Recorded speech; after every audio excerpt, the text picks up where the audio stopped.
جو ڈیتھس ہوئی تھیں 14 ان کی FIRs کا خاتمہ نہیں ہوا تھا, وہ سیل کر دی گئی تھی اور ان کے لیے ایک جوڈیشل کمیشن بنانے کی تجویز جو ہے وہ اس معاہدے کا حصہ تھی, جو کہ ابھی بننا ہے.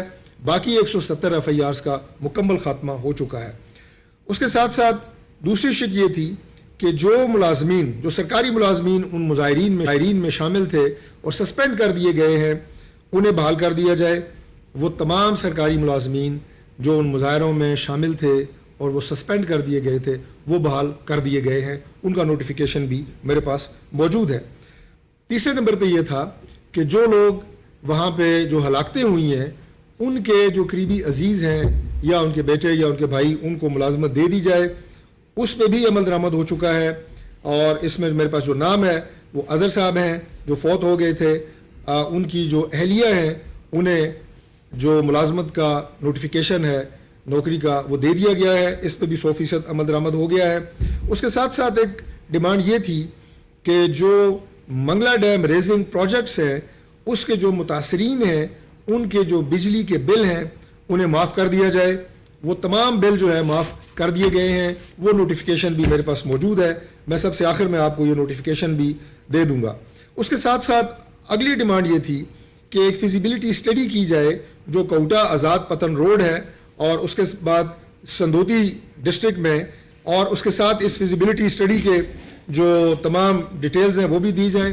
تو اس سلسلے میں NHA جو ہے وہ یہ فیزیبلٹی اسٹڈی مکمل کر چکا ہے, منسٹری آف کمیونیکیشن کو سبمٹ کر دی گئی ہے, اور اس کے بعد اس کی تمام تر باقی جو تفصیلات ہیں وہ بھی گورنمنٹ آف آزاد جموں و کشمیر سے شیئر کی جا چکی ہیں. اس سے اگلی جو شک تھی وہ یہ تھی کہ جو بجلی کے میٹر ہیں ان کی جو پریکیورمنٹ ہے وہ ای ٹینڈرز کے ذریعے کی جائے. اس کا آغاز کر دیا گیا ہے. ہمیں اس کے اوپر کوئی اعتراض نہیں تھا کہ صاف اور شفاف طریقے سے بجلی کے میٹرز کی پریکیورمنٹ کی جائے.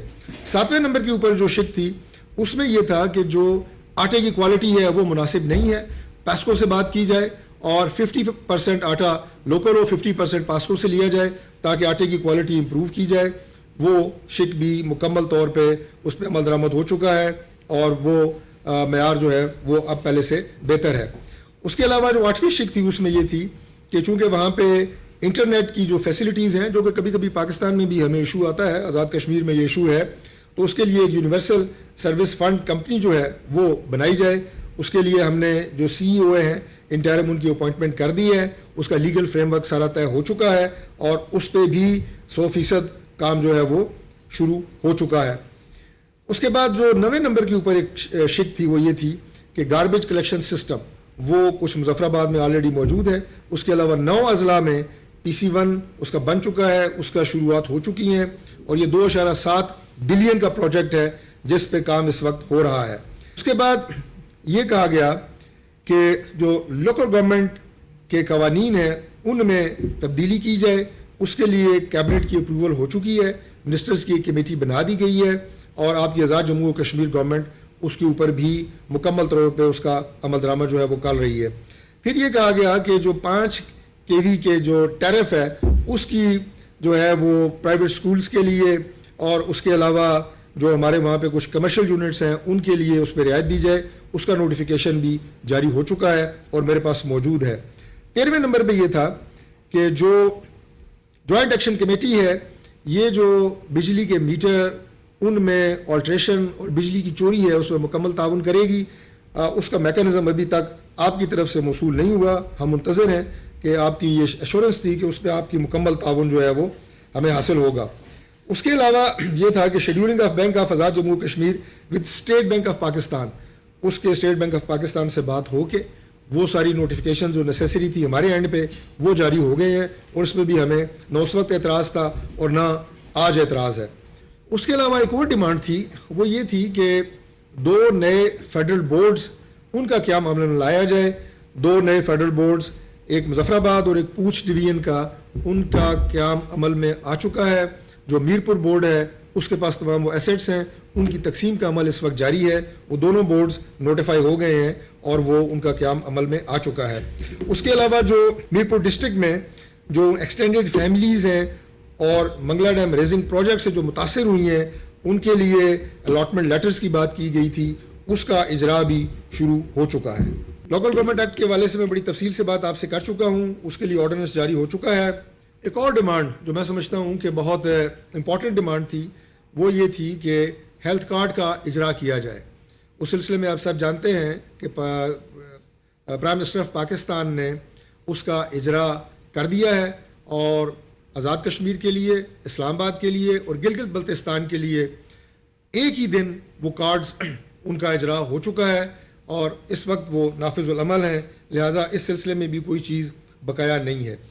21 نمبر کے اوپر میں آؤں گا کہ ایم آر آئی مشینز اور سی ٹی اسکینس کی بات کی گئی کہ وہ جو ہمارے اضلاع ہیں ان کے جو ڈسٹرکٹ ہاسپٹلز ہیں، ڈسٹرکٹ ہیڈ کوارٹر ہاسپٹلز ہیں، ان میں وہ مشینیں ان کی پروویژن کی جائے۔ تو ایم آر آئی مشینز، سی ٹی اسکینس، اس کا جو تقریباً 5 ارب روپے کا پروجیکٹ ہے، یہ ہمارا آزاد جموں کشمیر کی جو ڈی ڈبلیو پی ہے اس ڈپارٹمنٹ نے کلیئر کر دیا ہے، اور یہ بھی بڑی کامیابی سے بہت جلد مکمل ہونے والا ہے۔ اس کے ساتھ ایک شک اور تھی کہ گورنمنٹ آف پاکستان جو ہے وہ 10 ارب روپیہ وہاں پہ الیکٹریفیکیشن کی اپ گریڈیشن کے لیے دے گی۔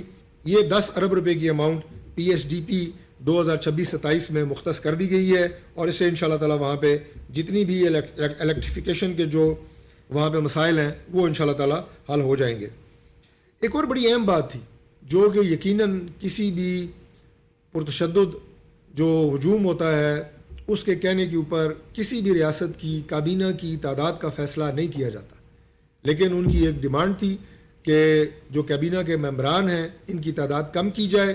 وہ 35-36 تھے اس وقت جب یہ سارے مظاہرے ہو رہے تھے سپٹمبر 2025 میں، اور ان کو کم کر کے 20 کیا جائے۔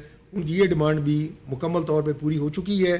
اس وقت جو فیصل راٹھور صاحب ہے پرائم منسٹر، ان کے وزراء کی تعداد جو ہے وہ 20 ہے۔ اس کے ساتھ ساتھ یہ بھی کہا گیا کہ جو محکمے ہیں ان کی تعداد بھی 35 یا 36 کے قریب تھی، کم کی جائے، لہٰذا اس ڈیمانڈ کو بھی پورا کرتے ہوئے آج وہ محکمے جو ہیں وہ 22 کر دیے گئے ہیں، اور یہ ڈیمانڈ بھی منو اس پہ عمل درآمد ہو چکا ہے۔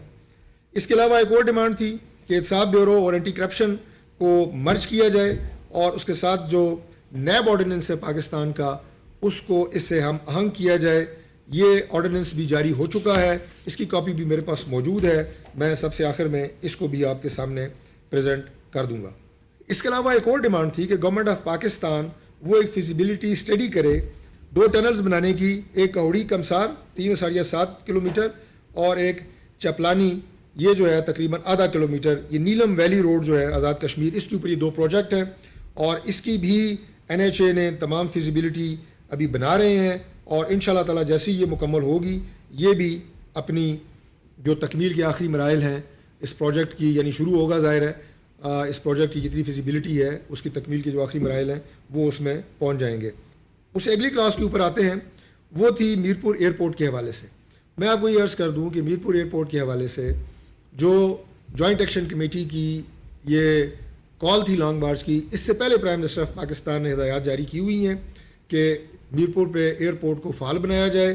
اس پہ ہماری جو اس وقت اتھارٹیز ہیں وہ کام کر رہی ہیں، اور ان کی فیزیبلٹی اسٹڈی جو ہے وہ بن رہی ہے۔ ابھی تک جو ایئر لائنز ہے، جو ہماری کمرشل ایئر لائنز ایڈورٹائز ہو چکی ہے، ان کا کوئی خاص انٹرسٹ ابھی تک سامنے نہیں آیا، لیکن ہم کوشش کر رہے ہیں کہ ہم انشاءاللہ اس ایئرپورٹ کو فنکشنل کریں، اور جیسا کہ میں بتا چکا ہوں کہ یہ جوائنٹ ایکشن کمیٹی کی ڈیمانڈ سے پہلے پرائم منسٹر آف پاکستان نے یہ ڈائریکشن جو ہے یہ دی ہوئی تھی۔ اس کے ساتھ ہائی کورٹ کے جو ہائیڈل پروجیکٹس ہیں ان کی امپلیمنٹیشن کے حوالے سے کہا گیا، ان کی امپلیمنٹیشن کو بھی یقینی بنانے کے لیے گورنمنٹ آف آزاد جموں کشمیر اور جو اس میں گورنمنٹ آف پاکستان نے حصہ ڈالنا تھا وہ ہم نے بالکل ڈال دیا ہے، اور وہ کام بھی انشاءاللہ تعالی بہت جلد مکمل ہو جائے گا۔ Construction of bridges in Gol and Rahman port from A D P, اس کی بھی اجازت دے دی گئی ہے، اور 82 کروڑ روپیہ اس میں جو ہے وہ مختص کر دیا گیا ہے۔ اس کے علاوہ ریڈکشن کی بات کی گئی، advance tax on the analogy of G B and FATA, اس کی بھی امپلیمنٹیشن کر دی گئی ہے، اور جو کیبنٹ ہے اس نے اس کی اپروول جو ہے وہ دے دی ہے۔ واٹر سپلائی اسکیمز کی بات ہوئی ہے، اس میں ڈڈیال خاص طور پہ اس میں شامل ہے، تو میں یہ عرض کر دوں کہ یہ اسکیم بھی 17 کروڑ روپے کی لاگت سے ڈی ڈبلیو پی کا حصہ ڈی ڈبلیو پی سے اپروو ہو کے اب آگے آزاد جموں و کشمیر گورنمنٹ نے اس کی اپروول دینی ہے، یہ بھی اپنے تکمیل کے اب آخری مراحل میں ہے۔ اس کے علاوہ جو گرانٹ آف پراپرٹی رائٹس تو ریفیوجیز آف مینڈور کالونی دنیال، اس میں بھی کیبنٹ اپروول جو ہے یہ ہو چکی ہے 7 جون 2026 کو۔ ٹرانسپورٹ پالیسی کی ریویو کی بات کی گئی، اس کی بھی مکمل طور پہ امپلیمنٹیشن ہو چکی ہے۔ میں نے یہ سارے جو آپ کے سامنے کلاس در کلاس ان کی امپلیمنٹیشن کے حوالے سے سارا سٹیٹس رکھا ہے، اس میں 2 باتیں ذہن میں رکھیں۔ پہلی بات تو یہ ہے کہ کچھ اس میں کلازز ایسی تھیں کہ جس کے لیے ایگزیکٹو آرڈر کے ذریعے امپلیمنٹیشن ہو سکتی تھی، جیسے میں نے آپ کو FIRs کا بتایا، جیسے میں نے آپ کو جو کابینہ کا سائز ہے اسے کم کرنے کا بتایا، اور اس کے ساتھ ساتھ ایک بڑی اہم کلاز ہے، وہ کلاز یہ ہے کہ اس میں جتنے لوگوں کی ہلاکتیں ہوئی ہیں انہیں کمپنسیشن دی جائے، ان تمام کو کمپنسیشن دی جا چکی ہے۔ اس میں وہ لوگ جو ہلاک ہوئے، اس میں وہ لوگ جو بلٹ انجری سے زخمی ہوئے، اس میں وہ لوگ بھی شامل ہیں کہ جو معمولی زخمی تھے، وہ تمام کی کمپنسیشن دی جا چکی ہے، اس میں 1 روپیہ بھی بقایا نہیں ہے۔ تو یہ تمام وہ کلازز تھیں جو ایک ایگزیکٹو آرڈر کے ذریعے جن کی امپلیمنٹیشن ممکن تھی، یہ 18 سے 19 کلازز ہیں۔ اس کے علاوہ باقی تمام، جیسے میں نے آپ سے پروجیکٹس کا ذکر کیا، اس میں روڈز ہیں، اس میں ٹنلز ہیں، اس میں ایئرپورٹ کی بات کی گئی ہے، اس میں الیکٹریفیکیشن کے پورے نظام کو ٹھیک کرنے کی بات کی گئی ہے، ہیلتھ فیسلٹیز کو امپروو کرنے کی بات کی گئی ہے، جس کے لیے اربوں روپے کے فنڈز کچھ گورنمنٹ آف آزاد جموں و کشمیر اور کچھ ہمارے یہاں پہ PSDP میں جو رقم رکھی گئی ہے وہ مختص ہو چکی ہے۔ اب ظاہر ہے یہ جو پروجیکٹس ہوتے ہیں، جو ڈیولپمنٹ کے پروجیکٹس ہیں، یہ 2 یا 4 مہینوں میں مکمل نہیں ہوتے۔ اب یہ نہیں ہو سکتا کہ جیسے میں نے ایک ٹنل کی بات کی، آپ کہیں کہ یہ ٹنل آپ نے معاہدہ تو کیا تھا 6 مہینے پہلے، اس وقت تک مکمل کیوں نہیں ہوئی، یا اس ٹنل کی تکمیل تک ہر 6 مہینے بعد ہم پرتشدد مظاہرے کریں گے، ہم اس روڈ کی تکمیل تک ہر 3 مہینے بعد پرتشدد مظاہرے کریں گے۔ تو یہ 2 مختلف طرح کی کلازز ہیں، 2 مختلف طرح کی چیزیں ہیں جو ہم کیبنٹ اپروول سے اور اس کے ساتھ ایگزیکٹو اتھارٹی سے prime minister of Azad Jammu و کشمیر پورے کر سکتے تھے۔ وہ 18 سے 19 کلازز مکمل طور پہ امپلیمنٹ ہو چکی ہیں، نوکریاں بھی اس میں شامل ہیں، کمپنسیشن اس میں شامل ہے، FIRs کا وڈرال اس میں شامل ہے، بورڈز کی تکمیل اس میں شامل ہے، سب کچھ اس میں شامل ہے۔ لیکن جو آن گروئنگ ڈیولپمنٹ پروجیکٹس ہوتے ہیں جن کی تکمیل کی مدت بھی 1 سال 2 سال 3 سال تک ہوتی ہے، اور یہ صرف آزاد جموں و کشمیر میں نہیں بلکہ پاکستان میں بھی جہاں اس طرح کے میگا پروجیکٹس ہوتے ہیں ان کی تکمیل میں ٹائم لگتا ہے، تو یہ 2-3 سال پہ محیط جو پروجیکٹس ہیں ان کی امپلیمنٹیشن کے لیے بھی ہر 6 ماہ کے بعد لانگ مارچ، ہر 6 ماہ کے بعد تشدد، ہڑتال اور اس کے نتیجے میں معصوم جانوں کا نقصان، یہ کسی طور پہ بھی جسٹیفائڈ نہیں ہے۔ اب اس کے ساتھ میں آپ کو دکھاؤں گا کہ جو میں نے آپ سے بات کی کہ جو ہمارے پاس نوٹیفیکیشن ہے، جو تمام میں نے آپ سے بات کی، یہ منگلا ڈیم کی جو ریزنگ سے متاثر ہونے والے متاثرین ہیں، یہ ان کا نوٹیفیکیشن ہے۔ اس کے ساتھ ساتھ اگر آپ دیکھیں تو یہ جو ان کے بجلی کے بل معاف کیے گئے ہیں، یہ 139 ملین ہے، یہ اس کا نوٹیفیکیشن ہے۔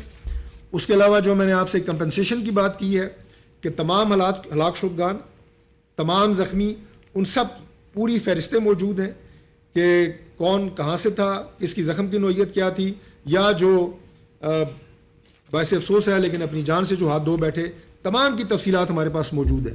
اس کے علاوہ ایک FIR جو میں نے آپ سے کہا کہ 177 FIR جو ہیں وہ ختم کی گئیں، ان سب کے نوٹیفیکیشنز ہمارے پاس موجود ہے۔ کوئی بھی ایسی بات نہیں ہے جو ہم آپ سے زبانی کر رہے ہوں آج کی پریس کانفرنس میں۔ جو میں نے آپ سے احتساب آرڈیننس کی بات کی، اس کا پورا آرڈیننس ہمارے پاس موجود ہے، اور اب یہ آرڈیننس ہونے کے بعد اب یہ اسمبلی میں پریزنٹ ہو چکا ہے اور قانون ساز اسمبلی نے ابھی اس کی اپروول دینی ہے۔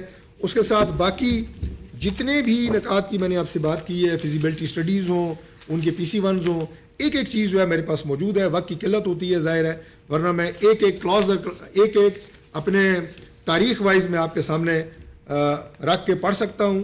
تو اس لیے آج ہم آپ سے یہ گزارش کرنے یہاں بیٹھے ہیں کہ یہ بالکل جھوٹا اور منفی پروپیگنڈا ہے کہ جو معاہدہ جوائنٹ ایکشن کمیٹی کے ساتھ 3 اکتوبر کو مظفر آباد میں کیا گیا، وہ عمل درآمد کہ اس کے اوپر عمل درآمد نہیں ہوا، یا اس کی 3 شقوں کے اوپر عمل درآمد ہوا ہے۔ اس کی جو 38 شقیں تھیں اس میں سے 35 کے اوپر عمل درآمد ہو چکا ہے، جو ساری میں نے آپ کے سامنے رکھی ہیں، اور جو رہ گئی ہیں ان میں کسی میں کچھ کورٹ آرڈرز ہیں، کچھ فیزیبل نہیں ہیں۔ وہ 3 شقیں ایسی ہیں جو رہ گئی ہیں، باقی تمام کی تمام اس پہ عمل درآمد ہو چکا ہے. کسی بھی معاملے کا حل جو ہے وہ تشدد نہیں ہوتا، مذاکرات کے ذریعے بات چیت سے معاملات حل ہو سکتے ہیں. اور میں اپنی گفتگو کے آخر میں آپ سے 4 سوال پوچھوں گا. کیا جو لا اینڈ آرڈر کی سچویشن آزاد جموں و کشمیر میں پیدا کرنے کی کوشش کی جا رہی ہے، پرتشدد مظاہرے کرنے کی کوشش کی جا رہی ہے، پرامن شہریوں کو اکسایا جا رہا ہے، کیا اس سے آزاد کشمیر اور پاکستان کو 2 مختلف اکائیاں ثابت کرنے کی کوشش تو نہیں کی جا رہی؟ نمبر 2، کیا پاکستان اور آزاد کشمیر کے مضبوط رشتے کو کمزور کرنے کی کوشش تو نہیں کی جا رہی؟ تیسرا سوال میرا یہ ہے کہ آزاد کشمیر کے عوام کو مقبوضہ کشمیر کے مہاجرین سے متنفر کرنے کی کوشش تو نہیں کی جا رہی؟ اور چوتھا میرا سوال یہ ہے کہ کیا کشمیر کاز کو کمزور کرنے کی کوشش تو نہیں کی جا رہی؟ ان میرے 4 سوالوں پہ غور ضرور کیجیے گا. ہمارے جو کشمیری بھائی اور بہنیں انٹرنیشنل ڈایاسپورا ہیں، ان سے بھی میرے یہ 4 سوال ہیں. یہاں کسی طور پہ بھی جوائنٹ ایکشن کمیٹی کے جو مطالبات ہیں، نہ اس سے پہلے انہیں نظر انداز کیا گیا اور نہ اس دفعہ انہیں نظر انداز کیا گیا ہے. لیکن آپ سے جب ہم بات چیت کی بات کرتے ہیں، ٹیبل پہ بیٹھ کے معاملات کو حل کرنے کی بات کرتے ہیں، آپ اس کے نتیجے میں اپنے مطالبات کو پرتشدد مظاہروں کے ذریعے منوانے کی بات کرتے ہیں. یہ 2 متضاد راستے ہیں. اس وقت پوری دنیا کی نظریں پاکستان پہ ہیں. پاکستان کو اللہ تعالیٰ نے پچھلے 1 سال میں وہ عزت عطا فرمائی ہے کہ جو پاکستان 1947 سے لے کے آج پاکستان کے حصے میں نہیں آئی. وہ بین المرصوص میں کامیابی ہو، وہ پاکستان کی اس وقت سفارتی اور ثالثی کی کوشش ہو. آپ ایک نئے پاکستان، ایک نئے چہرے کی شکل میں پوری دنیا کے سامنے آپ جو ہے اس وقت پریزنٹ ہوتے ہیں. وہ میاں شہباز شریف صاحب ایز پرائم منسٹر ان کی کوششیں ہوں، فیلڈ مارشل سید عاصم منیر صاحب کی جو ایفرٹس ہے وہ آپ کے سب کے سامنے ہیں. تو اس میں ہم نے پوری دنیا کو یہ پیغام دینا ہے کہ ہم کشمیر کاز کے لیے بھی اس سے پہلے بھی کھڑے تھے، جنگیں لڑی ہیں انڈیا کے ساتھ، اور آئندہ بھی کشمیر کاز پاکستان کے ہر شہری کے دل کے قریب ہے. اور ہم آخری حد تک جائیں گے کشمیر کی آزادی کے لیے. مقبوضہ کشمیر میں جو مظالم ڈھائے جا رہے ہیں مسلمانوں پہ، ان کے خلاف لڑنے کے لیے. ان حالات میں آپ آزاد جموں و کشمیر میں یہ سین کریٹ کر کے آپ کس کی مدد کر رہے ہیں؟ ہمارا ازلی دشمن انڈیا کیا یہ سارے جو سین آپ کریٹ کر رہے ہیں اس سے خوش ہو رہا ہے یا ناراض ہو رہا ہے؟ وہ پروجیکٹ کرے گا آپ کی ہر کمزوری کو، وہ پروجیکٹ کرے گا آپ کے ہر طرح کی اس طرح کی ڈسٹربنس کریٹ کرنے کی کوشش کو. آپ کو ہم نے ہمیشہ بھائیوں کی طرح ٹریٹ کیا. آپ کی ساری جو مطالبات تھے ہم نے خندہ پیشانی سے سنے اور ان کے اوپر آپ سے ہم نے ایگری کیا. ان پہ عمل درآمد کے حوالے سے میں نے آج کلاس در کلاس آپ کو بتایا کہ کس نیک نیتی اور سنسیئرٹی کے ساتھ اس پہ عمل درآمد جو ہے وہ ہوا ہے. اگر جو 2-3 کلازز رہ گئی ہیں اس میں بھی بیٹھ کے بات ہو سکتی ہے بیٹھ کے، اور وہ بھی کوئی ایسی نہیں ہے کہ جو کوئی مین کلازز ساری ان پہ عمل درآمد ہو چکا ہے. تو میں آخر میں پھر یہ گزارش کروں گا کہ ان تمام معاملات کا جو حل ہے وہ تشدد نہیں ہے. ان تمام معاملات کا حل جو ہے وہ قیمتی انسانی جانوں کا نقصان نہیں ہے. کسی صورت میں ہم اس طرح کی افراتفری کی، لا اینڈ آرڈر کو اپنے ہاتھ میں لینے کی اور معصوم جانوں کو ان سے کھیلنے کی اجازت یہ نہیں دی جا سکتی. یہ دنیا کی کوئی ریاست نہیں دے سکتی. بہت شکریہ. میں سردار عتیق صاحب سے گزارش کروں گا کہ وہ اپنے خیالات کا اظہار فرمائیں. ڈاکٹر طارق فضل چودھری صاحب نے بہت تفصیل کے ساتھ بات کی ہے. وہ حکومت پاکستان کے بھی نمائندے ہیں اور عوامی ایکشن کمیٹی کے ساتھ مذاکرات کرنے والی مرکزی حکومت کی ٹیم کا بھی ایک اہم حصہ ہے. انتہائی ذمہ دار شخص ہیں. ہمارے ساتھ محترمہ آزاد کشمیر کی حکومت کی بھی نمائندگی ان کی صورت میں موجود ہے. میں کوئی زیادہ لمبی بات نہیں کرتا. ڈاکٹر صاحب نے بہت تفصیل سے باتیں کر دی ہیں. حکومت پاکستان نے جس جنراسٹی کا مظاہرہ کیا، جس فراخ دلی کا مظاہرہ کیا، اور ایسی باتیں جو قابل عمل میرے نزدیک، میں وزیر اعظم بھی رہا ہوں اور اسمبلی ممبر بھی رہا ہوں، ابھی ہوں، سیاسی کارکن ہوں، میرے نزدیک شاید کئی اعتبار سے ان کی جوازیت نہیں تھی. لیکن کشمیریوں کی محبت میں، کشمیریوں کے احترام میں کہ قائد اعظم نے کہا کہ کشمیر پاکستان کی شارگ ہے اور یہ کشمیر کا علاقہ پاکستان کا آخری دفاعی حصار ہے، تو حکومت پاکستان نے وہ سارے مطالبات بھی مان لیے. اور ڈاکٹر صاحب نے بہت تفصیل کے ساتھ 38 میں سے 35 نکات کا احاطہ کر دیا. اب ساری دنیا میں مذاکرات کا اصول یہ ہے کہ اگر 10 مطالبات ہیں آپ کے، ان میں سے 5-6 بھی طے ہو جاتے ہیں تو آپ اس کو اپنی کامیابی تصور کرتے ہیں اور باقیوں کے لیے ٹائم گین کرتے ہیں اور مذاکرات کو جاری رکھتے ہیں. یہ نہیں ہو سکتا کہ 10 میں سے 9 پورے ہو جائیں اور ایک باقی رہ جائے، تو اس کے باوجود آپ کی ہردرمی رہے، آپ کے ہاتھ میں ڈنڈا بھی ہو اور آپ کے ہاتھ میں پسٹل بھی ہو جو مذاکرات کرنے والوں کی کنپٹی پہ رکھیں۔ ان میں کئی مطالبات ایسے نہیں ہیں جو ایکشن کمیٹی کے مطالبات ہیں۔ مثلا کشمیر بینک ہے تو میں اس کا فاؤنڈنگ چیئرمین ہوں، میں نے بنایا تھا۔ ٹنلز کے بارے میں پہلا نوٹیفیکیشن میں نے اپنے دور پہ کیا تھا۔ میرپور ایئرپورٹ کا سروے میں نے اپنے دور پہ کروایا تھا۔ تو یہ ساری باتیں ریکارڈ پر موجود ہے، میں ریکارڈ پر کہہ رہا ہوں، اس لیے اس بات میں نہیں پڑھتے چلیے۔ لیکن اگر فرض کریں یہ مطالبات ہیں بھی تو مان لیے گئے اور ٹھیک مطالبات، ہم بھی اور تمام جماعتوں نے، پیپلز پارٹی نے، نواز لیگ نے، جماعت اسلامی نے، باقی جماعتوں نے ان باتوں سے اتفاق کیا اور ان کی سپورٹ کی۔ البتہ صرف ہم نے احتیاط یہ کی کہ میں حکمت عملی سے شروع سے اتفاق نہیں کرتا تھا، مطالبات سے اتفاق کرتا تھا، حمایت کرتا تھا، لیکن مسلم کانفرنس کسی مظاہرے میں شامل نہیں ہوئی کیونکہ باقی ساری جماعتوں نے ان کو اخلاقی سپورٹ مہیا کی۔ اس ساری بات کے باوجود جو ہے وہ سلسلہ جاری ہے۔ اور مطالبہ پھر ایک یہ بھی ہے کہ پاکستان میں مہاجرین کی 12 نشستیں ختم کر دی جائیں۔ اس معاملے میں 2 3 4 باتیں ان کی خدمت میں بھی گزارش کرتا ہوں، ہمارے لیے قابل احترام ہے۔ بعض اچھے لوگ ہیں، اس میں محب وطن لوگ بھی ہوں گے، دیندار لوگ بھی ہوں گے، پرو پاکستان بھی ہوں گے، لیکن ڈرائیونگ فورس ایسے لوگوں کے ہاتھ میں آ گئی ہے جن کا ایجنڈا مجھے نہ کشمیر کا دکھائی دیتا ہے نہ پاکستان کا دکھائی دیتا ہے، اور وہ ایجنڈا ہے جس کے بارے میں آج ہندوستان کے ریٹائرڈ جنرل بخشی نے سوشل میڈیا پر، ہندوستان کے میڈیا پر کہا ہے کہ حکومت ہندوستان کو عوامی ایکشن کمیٹی کی مدد کرنی چاہیے، وہ بہت مشکل میں ہے۔ یہ جنرل بخشی نے آج کا اس کا پچھلے 24 گھنٹے کا تازہ بیان ہے۔ اس لیے میں کہتا ہوں کہ اس کے اس پہلو پر بھی غور کرنے کی ضرورت ہے۔ مہاجرین کے بارے میں یہ معلوم ہونا چاہیے کہ آزاد کشمیر کی پہلی جو حکومت ہے وہ مسلم کانفرنس نے بنائی، اور مسلم کانفرنس کی اس حکومت کی سربراہی غازی ملت سردار محمد ابراہیم خان کر رہے تھے۔ ان کے ساتھ 6 رکنی کابینہ تھی۔ 6 لوگوں میں ایک آدمی کرنل علی احمد شاہ کا تعلق آزاد کشمیر کے ساتھ تھا، باقی 5 کے 5 مہاجر تھے۔ ثناء اللہ شمیم تھے، میرواز یوسف شاہ صاحب تھے، میرا عمر فاروق کے دادا، اور غلام دین بانی تھے، ثناء اللہ شمیم تھے، عبداللہ بلی تھے۔ یہ 5 مدراء جو ہے ان کا تعلق مہاجرین جموں و کشمیر سے ہے، کسی ایک کا تعلق بھی آزاد کشمیر سے نہیں ہے۔ نمبر 1۔ نمبر 2، جو مہاجرین کو حقوق دیے گئے آزاد کشمیر کے اور کشمیر کے نظام میں، ان کا تعلق آزاد کشمیر اسمبلی کے پاس نہیں ہے، اور میں بصد احترام معذرت چاہتا ہوں ان تمام ماہرین سے جو اس بات پر اتفاق کرتے ہیں کہ اسمبلی قانون سازی کرے۔ ان کا تعلق آزاد کشمیر کی انقلابی حکومت کے بنیادی اصولوں کے ساتھ ہے جنہیں اب تبدیل نہیں کیا جا سکتا کسی صورت بھی۔ ایک بات تو یہ سمجھنی چاہیے، یہ جو باقی لیجسلیشن ہے یہ اس انقلابی حکومت کے اصولوں کی پیداوار ہے، یہ اس کی بنیاد نہیں ہے۔ بنیاد انقلابی حکومت کے اصول ہے جو 24 اکتوبر 1947 کو بنی۔ ایک بات یہ ہو گئی۔ دوسری بات یہ ہے کہ ہمارا جو مقدمہ ہے، حکومت پاکستان اس میں کچھ کر سکی یا نہیں کر سکی، لیکن ہندوستان کے مقابلے میں پاکستان کی پوزیشن کئی 100 گنا اخلاقی اور صفاتی طور پر مضبوط ہے کہ حکومت پاکستان کنسسٹنٹلی جموں و کشمیر کے عوام کے حق خود ارادیت کی بات کرتی ہے۔ حق خود ارادیت میں ریاست جموں و کشمیر کے تمام علاقوں کے لوگوں کا حق رائے دہی اور حق خود ارادیت موجود ہے۔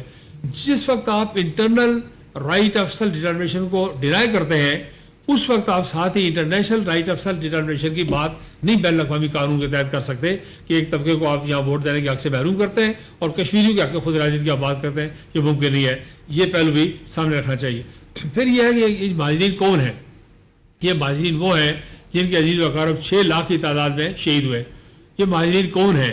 جن کے عزیز و اقارب، جن میں سید علی گیلانی، میرواز عمر فاروق، میرواز یوسف شاہ اور میرواز مولی فاروق سے لے کے یہ سارے لوگ، برہان وانی اور آسیہ اندرابی اور افضل گرو، اور یہ تمام لوگ جو ہیں، غنی بٹ اور شبیر شاہ اور عباس انصاری اور یہ تمام جو قائدین ہیں، یہ ان کے عزیز و اقارب ہیں۔ ان کے لیے ہم روز کہتے ہیں کہ کشمیریوں بڑھو چلو، ہم تمہارے ساتھ ہیں اور مزید شہید ہونے کے لیے باہر نکلو، 10 لاکھ فوج کا راستہ روکو، لیکن ان کے عزیز و اقارب کو ہم ووٹ کے حق سے محروم کرنا چاہتے ہیں۔ ایک تو یہ بات سمجھنی چاہیے۔ پھر یہ ہے کہ ہم خدا نخواستہ انہیں ووٹ کے حق سے محروم کرنے کی کوشش کریں تو ہندوستان فوراً عالمی عدالت میں چلا جائے گا کہ پاکستان اپنے موقف کی بنیادوں سے دستبردار ہو چکا ہے، اس لیے آپ اس مقدمے سے ہم ایک نیا کیس لے کے آتے ہیں، اور یہ خالصتاً، میں نہیں کہتا کہ یہ کس کے کہنے پر کر رہے ہیں، لیکن یہ خواہش ہندوستان کی ہے کہ پاکستان کوئی ایسی غلطی کرے جس کے نتیجے میں مسئلہ کشمیر کی اس کی پوزیشن کمزور ہو۔ اس وقت پاکستان کی پوزیشن اخلاقی طور پہ مضبوط ہے، اس لیے کہ پاکستان نے سارا عرصہ 70-80 سال ایک ہی معاملے پر پہرا دیا ہے، اور وہ ہے کہ مسئلہ کشمیر اور حق خود ارادیت کا اصول اور استصواب رائے کے ذریعے اس کا حل۔ اگلا نقطہ یہ ہے کہ نریندر مودی نے 40 لاکھ غیر کشمیریوں کو، ہندوؤں کو باہر سے لا کے کشمیر میں آباد کر دیا ہے. 36 لاکھ کے ڈاکومنٹ جاری ہو گئے، 4 لاکھ باقی ہیں جو اگلے مہینے 2 مہینے میں ہو جائیں گے. انہوں نے 40 لاکھ لوگ اپنی مرضی کے شامل کر لیے ہیں کہ اگر کبھی استصواب رائے ہو تو وہ 40 لاکھ وہ لوگ ہندوستان کے حق میں ووٹ دیں، پاکستان کے خلاف ووٹ دیں.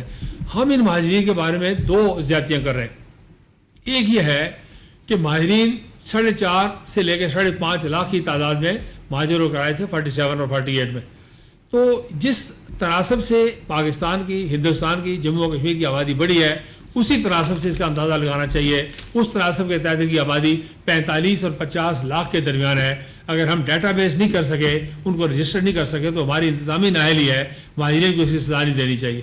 اگلی بات میں یہ کہتا ہوں کہ اگر یہ 20 لاکھ بھی مان لیے جائیں، 25 لاکھ بھی مان لیے جائیں، تو ان کو ووٹ کے حق سے محروم کرنے کا مطلب یہ ہے کہ وہاں آبادی کا تناسب ان کے حق میں جا رہا ہے اور ہم آبادی کا تناسب اپنے خلاف کر رہے ہیں. ایک بنیادی مرصوص اور ہو گیا، ایک بنیادی مرصوص اگر اور ہو گیا تو یہ جو ہے اس کو آپ نے ہندوستان نے آپ کے ساتھ مذاکرات کی بیس پر آنا ہے.